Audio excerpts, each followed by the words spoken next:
All right, what's up, guys? Oracle coming at you.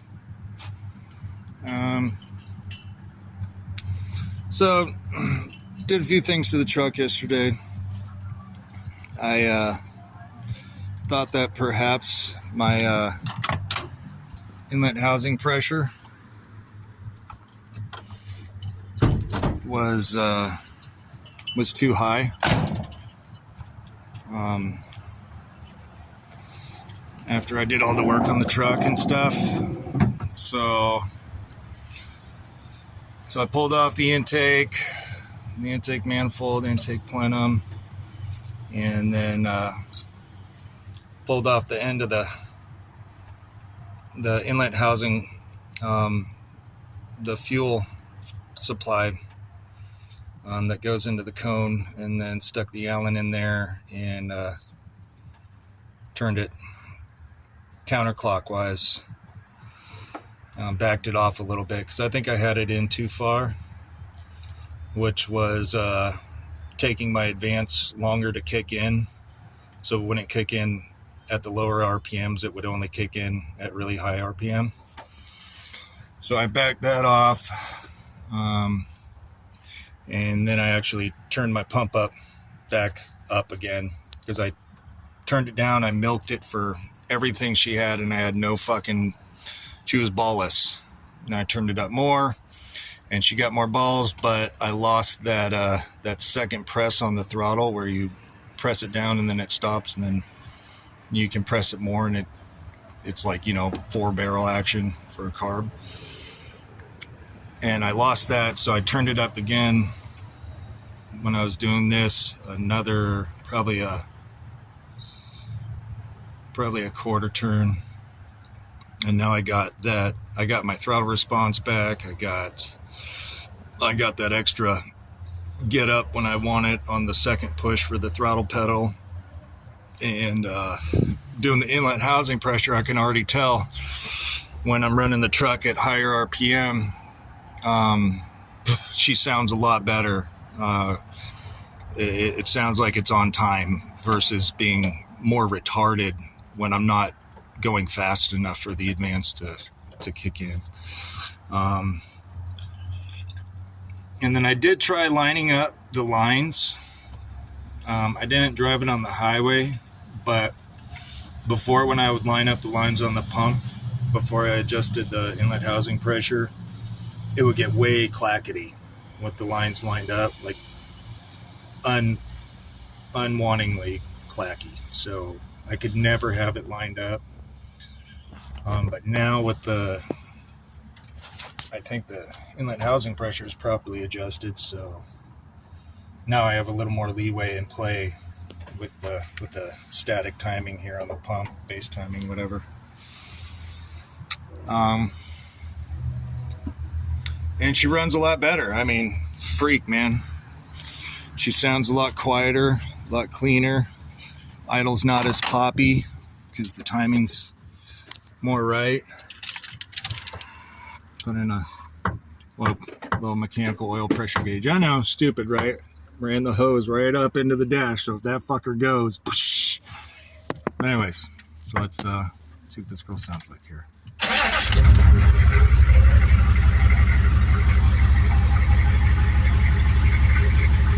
Smooth, right?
Also changed out my thermostat. I had a 185 thermostat, and I would only able to get it up to about here, and then it would pop open, jump down to there, and it would shimmer back and forth between here. But now with the 195 in, it stays right at the line.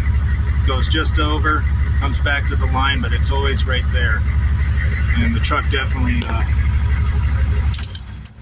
runs a lot smoother, and a lot more power. I can tell she's running a lot more efficient with the hotter thermostat, especially now that it's winter time.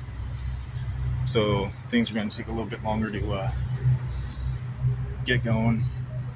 Don't mind my ghetto fight intake. It works. I don't even know how it's possible, but the truck keeps running better, which is freaking just wonderful to me. It makes me happy. Nothing like having a 43-year-old engine that just runs better. Runs better. Yeah. I don't know. That's it. I got to do my crossover donut gaskets again. I think I blew those out. I got new ones, and I also picked up some. They got new high temp Permatex silicone. So I used. Been using the red RTV high temp, but I picked up this stuff. Permatech max torque, good to 700 degrees, maximum torque and vibration application. I think crossover pipe qualifies. And this is the max torque gray, which is strange that this is like for like the higher temperature and stuff, because they also have a new one which is a copper one. And I was like, okay, yeah, copper, I could see that, of course, why not? Why'd it take so long? But then they got this max torque optimum right next to the copper one, and it's like, wait a second, how could gray be better than copper? I guess that's for the max torque. It's tougher. But so I'm going to use this. I'm actually going to seal, when I do the crossover pipe, I'm going to pull it off and then pull out the gaskets, get the new donut gaskets, and I'm going to put this around the metal slip thing that fits onto the exhaust manifolds that hold them into place, to seal that up and around there, so there's no leak bypass that. Also, I thought that would be a good thing to help with keeping boosts going and under check. But yeah, just a quick update. Oh, that's where that is. Can't believe that didn't fall off. Oh, I didn't reconnect my second battery. Well, looks like I'm doing a few things. I start one thing, I forget what I'm doing, and then I forget what I was doing. Yes. The life of an individual with severe epilepsy. All right, later.